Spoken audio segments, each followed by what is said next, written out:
Hello friends, मैं हूं सुनील कुमार। आज का जो हमारा टॉपिक है वो discovery of electron, chapter number 3, atomic structure. इस चैप्टर में हम जो स्टडी करेंगे वो करेंगे discovery of electron, proton, neutron, कुछ एटॉमिक मॉडल्स जैसे Rutherford atomic model, Niels Bohr atomic model. बहुत सारे टॉपिक क्लियर करने की कोशिश करेंगे, बट जो आज हम स्टडी करेंगे वो करेंगे discovery of electron. Electron, proton, neutron are सब atomic particle of an atom. Electron was discovered by J.J. Thomson. J.J. Thomson. Electron was discovered by J.J. Thomson. उन्होंने एक सेटअप तैयार किया था जिसका नाम था क्रूक्स ट्यूब एक्सपेरिमेंट और डिस्चार्ज ट्यूब एक्सपेरिमेंट। क्या नाम था उस सेटअप का? डिस्चार्ज ट्यूब और क्रूक्स ट्यूब एक्सपेरिमेंट। इस एक्सपेरिमेंट में क्या था, मैंने पिक लगा दिए, देख लो कैसे होता है। डिस्चार्ज ट्यूब कैसे होती है? ये गिलास ट्यूब होती है जिसको हम डिस्चार्ज ट्यूब बोलते हैं। ठीक, छोटी गिलास ट्यूब होती है। इसमें इलेक्ट्रोड्स लगे होते हैं, पॉजिटिव नेगेटिव। ठीक, इलेक्ट्रोड और पॉजिटिव नेगेटिव। एक को हम कहते हैं कैथोड, दूसरे को हम बोलते हैं एनोड। ठीक, cathode carry negative charge, anode carry positive charge. ठीक, फिर इस इलेक्ट्रोड्स को हम हाई वोल्टेज से अप्लाई करते हैं। किससे? हाई वोल्टेज से अप्लाई करते हैं, हाई वोल्टेज से, जो हम रखते हैं 1000 वोल्ट्स। ठीक, यहाँ एक वैक्यूम पंप लगा होता है, ठीक, जो काम करता है कि इंटरनल प्रेशर को मेंटेन करने में। इसका नाम क्या है? Vacuum pump. ठीक, इसका काम क्या होता है? As low as possible pressure, as low as possible the pressure. ठीक, इस पंप का क्या काम होता है कि इंटरनल प्रेशर को हम क्या करते हैं? कम करते हैं, एयर को सक करके बाहर निकालते हैं। ठीक, इस कॉर्नर में, एनोड के कॉर्नर में एक फ्लोरोसेंट स्क्रीन लगी हुई थी, फ्लोरोसेंट स्क्रीन लगी हुई थी जो काम करती है इल्यूमिनेशन का, जिसको हम जिंक सल्फाइड भी कहते हैं। इस स्क्रीन का काम क्या होता है कि जैसे ही कोई पार्टिकल रेज इस पर अप्लाई होती है तो ये चमकना शुरू हो जाती है। अगर कोई भी पार्टिकल इस पर पड़ता है तो ये चमकना शुरू हो जाती है। ठीक, उन्होंने इसके अंदर जो प्रेशर रखा था वो रखा था 0.001 mm ऑफ मर्क्यूरी।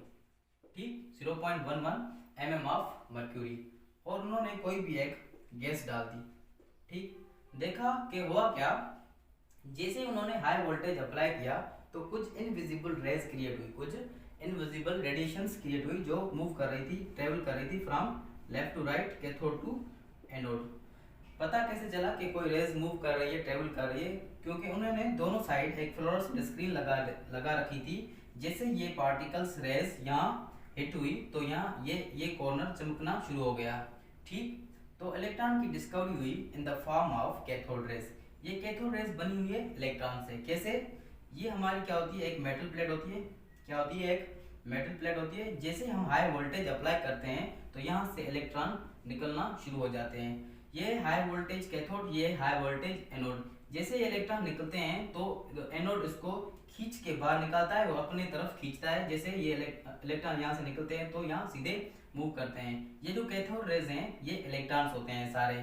ठीक है, ये आपस में टकराते नहीं है क्योंकि इसके अंदर बहुत कम हमने प्रेशर करके रखा है, 0.001 mm ऑफ मर्क्यूरी। ठीक, इलेक्ट्रॉन की जो डिस्कवरी हुई थी वो हुई थी in the form of cathode rays. ठीक है, उसको, इस रेज को बाद में हमने नाम रखा था इलेक्ट्रॉन। ठीक है, और स्टोनी ने नाम दिया था। ठीक है, जब इलेक्ट्रॉन की डिस्कवरी हुई कैथोड रेज की, उसका बाद जो इसका नाम रखा गया बाय स्टोनी। ठीक, इसका नाम दिया गया इलेक्ट्रॉन्स। पहले क्या थी? ये कैथोड रेज थी। फिर हम इसकी देखेंगे कुछ प्रॉपर्टीज। ये किस चीज की, इसकी कौन सी प्रॉपर्टीज हैं कैथोड रेज की। चलो अब हम कुछ इसकी कैथोड रेज की प्रॉपर्टीज देखेंगे, कौन सी इसकी प्रॉपर्टीज हैं कैथोड रेज की। ठीक, properties of cathode rays, properties of cathode rays. ठीक, इसकी पहली प्रॉपर्टी है ठीक, दे आर नेगेटिवली चार्ज्ड। ठीक, पता कैसे चला ये नेगेटिवली चार्ज है? क्योंकि क्रूक्स ट्यूब में, डिस्चार्ज ट्यूब में ये कैथोड रेज नेगेटिव से पॉजिटिव की तरफ मूव कर रही थी। फ्रॉम दिस इंडिकेशन हमने कहा कि ये एक नेगेटिवली चार्ज पार्टिकल्स या रेज है। ठीक, इसकी जो दूसरी प्रॉपर्टीज है वो है they travel in straight line। ये रेज हैं कैथोड रेज सीधे मूव करती हैं, क्योंकि हमने डिस्चार्ज ट्यूब में बहुत सारा प्रेशर कम करके रखा हुआ होता है। जैसे हम उसका प्रेशर कम करते हैं तो ये कैथोड रेज आपस में टकराती नहीं है और सीधे सीधे मूव करती है from cathode to anode in discharge tube. इसकी जो तीसरी प्रॉपर्टीज है वो है they possess काइनेटिक एनर्जी। पता कैसे चला कि कैथोड रेज के पास काइनेटिक एनर्जी होती है? उन्होंने क्या किया, डिस्चार्ज ट्यूब के रास्ते में उन्होंने छोटे छोटे वेरी स्मॉल पेडल्स लगा दिए रास्ते में। जैसे ये कैथोड रेज मूव कर रही थी वो पेडल भी हिलना शुरू हो गए। ठीक है, उनको पता चला कि इस रेज के पास कोई प्रॉपर्टी है, वो कौन सी है? Kinetic energy. क्योंकि ये रेज जो बनी होती है स्मॉल पार्टिकल से, क्योंकि पार्टिकल के ही पास काइनेटिक एनर्जी होती है 12 mv²। ठीक, उसके बाद की जो चौथी प्रॉपर्टी है they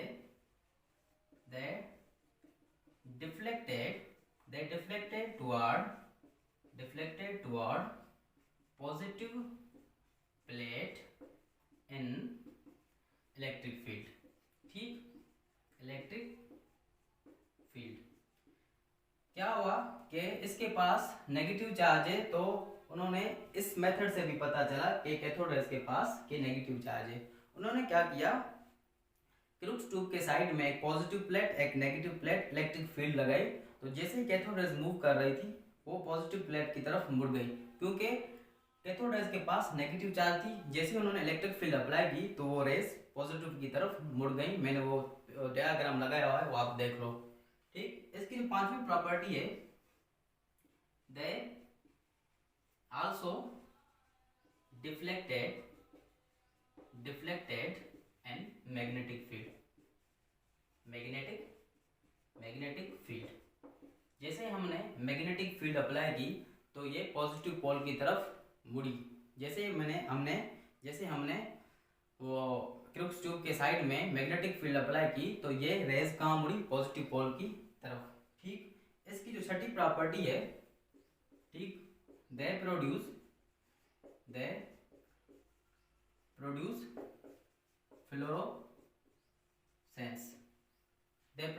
फ्लोरोसेंस। हम जो स्क्रीन लगाते हैं जिंक सल्फाइड की दोनों साइड में, जैसे ये पार्टिकल्स स्ट्राइक करते हैं तो चमकना शुरू हो जाते हैं, वो प्लेट चमकना शुरू हो जाती है, तो दे प्रोड्यूस फ्लोरोसेंस। इसकी जो सातवीं प्रॉपर्टी है, दे प्रोड्यूस एक्सरे। ठीक, ये एक्सरेज भी प्रोड्यूस करती है, क्योंकि cathode rays are very move fastly. ये बहुत फास्ट तरीके से मूव करती है, बहुत फास्ट होती हैं कैथोड रेज। जैसे ही वो एनोड से टकराती है तो एक्सरेज प्रोड्यूस करती है। और आठवीं प्रॉपर्टी क्या थी, मैंने ऐसे एक लिख लेते हैं कि these cathode rays are made up of electrons. They are made up of electrons. लिखनी तो नहीं चाहिए प्रॉपर्टी, फिर भी they are made up of electrons. Cathode rays किस चीज की बनी होती है? इलेक्ट्रॉन की। ठीक, ये कुछ प्रॉपर्टीज हैं कैथोड रेज की। फिर उन्होंने कुछ अलग किया कि उन्होंने क्या किया, क्रूक्स ट्यूब में डिस्चार्ज ट्यूब में उन्होंने जैसे ही गैस चेंज की और इलेक्ट्रोड मटेरियल चेंज किया तो इस प्रॉपर्टीज पर कोई भी फर्क नहीं पड़ा। क्या किया उन्होंने, जैसे ही क्रूक्स ट्यूब में उन्होंने गैस और इलेक्ट्रोड मटेरियल चेंज किया तो इस प्रॉपर्टीज पर कोई भी फर्क नहीं पड़ा। तो इसकी नई प्रॉपर्टी कौन सी होगी? They are independent of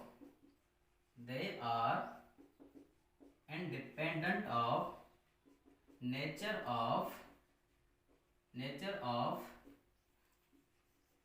gas and electrode material.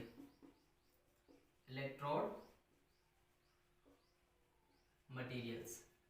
ठीक, इसका लास्ट प्रॉपर्टी क्या है? They are independent of nature of gas and electrode material. जैसे उन्होंने डिस्चार्ज ट्यूब में इलेक्ट्रोड मटेरियल चेंज किया और गैस चेंज की, तो इस प्रॉपर्टीज पर कोई भी असर नहीं पड़ा। वो कैसे, मैं आपको बताता हूँ। उन्होंने किया क्या था, जे थॉमसन ने एक कैलकुलेशन की थी। जे थॉमसन ने एक कैलकुलेशन की थी। क्या की थी? उसने चार्ज ओवर मास रेशो निकाला था। चार्ज ओवर मास रेशो निकाला था, जिसको आज हम बोलते हैं e over m ratio, charge over mass ratio. ये भी इंडिपेंडेंट था नेचर ऑफ गैस पर। जैसे हमने गैस चेंज की तो इस वैल्यू पर कोई भी असर नहीं पड़ा। इसने जो वैल्यू निकाला था वो निकाला था 1.75 इंटू 10⁻11 कूलम पर केजी। ठीक है, उन्होंने जैसे गैस चेंज की, इलेक्ट्रॉन मटेरियल चेंज किया, इस वैल्यू पर कोई भी फर्क नहीं पड़ा। उस टाइम में एक एक्सपेरिमेंट किया था। किसने? Millikan oil drop experiment. इस एक्सपेरिमेंट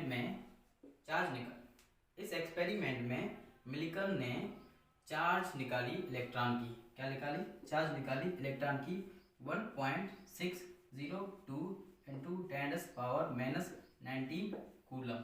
ठीक, उस टाइम में मिलिकन ने इलेक्ट्रॉन की चार्ज निकाली 1.602 इंटू 10⁻⁻19 कूलम। और उस वक्त उन्होंने, कुछ साइंटिस्ट ने मास भी निकाल दिया था 9.1 इंटू 10⁻31 केजी। ठीक, इसकी हेल्प से जे थॉमसन ने ये वैल्यू निकाला, चार्ज ओवर मास। चार्ज ओवर मास। चार्ज किस पर होती है? इलेक्ट्रॉन पर होती है। ठीक, मास किसका होता है? इलेक्ट्रॉन का होता है। तो charge of electron, mass of electron दोनों मिल गए। तो उसने निकाल दिया क्या? E/m ratio. कितना निकला? पहले उन्होंने पुट किया चार्ज 1.602 इंटू 10⁻⁻19 कूलम और उसका वैल्यू क्या, मास का है 9.1 इंटू 10⁻31 केजी। जैसे उन्होंने कैंसिल किया तो उनके पास रिजल्ट आया 1.75 इंटू 10⁻11 कूलम पर केजी। ठीक, ये उसके पास वैल्यू मिला। किसने मालूम किया था? जे थॉमसन ने। इनने एक इलेक्ट्रिक और मैग्नेटिक फील्ड तैयार की थी। उसकी हेल्प से जे थॉमसन ने चार्ज और मास रेशो निकाला था 1.75 इंटू 10⁻11 कूलम पर केजी। ठीक, जैसे उन्होंने गैस चेंज की, इलेक्ट्रॉन मटेरियल चेंज किया, तो इस चार्ज पर कोई भी असर नहीं पड़ा। ठीक है, असल में discovery of electron. So next class में हम स्टडी करेंगे discovery of proton. Thanks for watching.